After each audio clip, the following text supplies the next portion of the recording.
Martine is in the background there calling a friend, calling somebody. We are at campsite number 2 of the Grand Shopping Mall. When we were up in the big beautiful park, we had campsite number 1 and campsite number 2. So our campsite number 1 was in the sun over there, and my dog indicated to me that was stupid when he moved to the shade. He liked it for a while, but then he said, "You roast, I'm getting out of here." So we have moved to the shade. Meanwhile, I've had a little conference with Martine.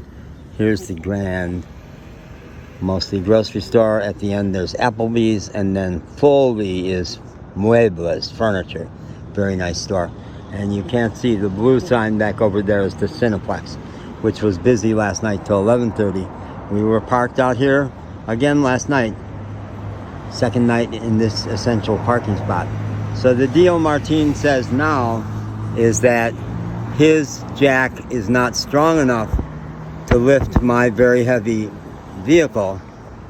We're speculating that his car, what's a standard sedan? 2,000 pounds. I think mine's 3,000. I told him that, so this is 2000 vehicle. My 88 Ford Econoline had sheet metal like an armored car, and it weighed 6,000. And I talked to somebody who had a 96, just like 8 years newer GMC, but basically the same high top, and it was 3,000. And I said to him, "Well, how could that be?" And I slapped it on the hood and I said, "Shit, that's tinny." But Narwhal the whale was almost indestructible. I didn't learn the hard way that she wasn't, but it's a haunting image that a couple hours after we left her at the junkyard in Chicago, she was squashed into a tin can because they had nothing to do with it. So this car, half that weight, but still too heavy. And the other thing, Martine, who knows more about cars than I, and has twice been underneath the car, which I've never been, pointed out that there is a lot of rust, not just on the axle, but on the frame.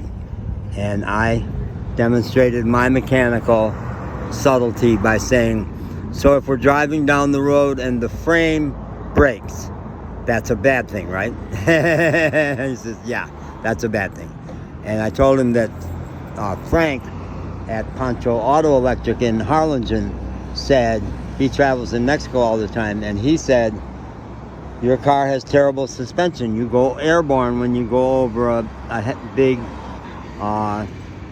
speed bump." So, you need me, Martin? You talking to me? No, he's talking to the guy. He's talking to the guy.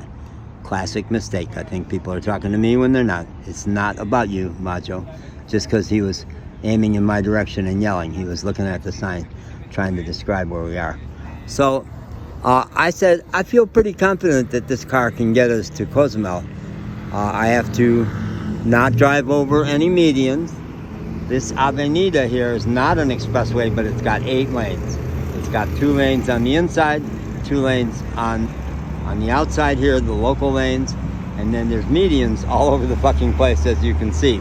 And Saturday night in the dark, as I was trying to negotiate my turn into the Hampton Inn, 2 blocks down there, I neglected to see that there was a median in between me and the Hampton. And we got over it, but I blew out a tire and shook something loose. There's something mechanical loose. And so the current state, praise God for Martine, because he could talk to the security guards here. He's got friends, he knows this area. I don't think he grew up around here. I think he grew up somewhere 3 hours down the coast, the best I remember.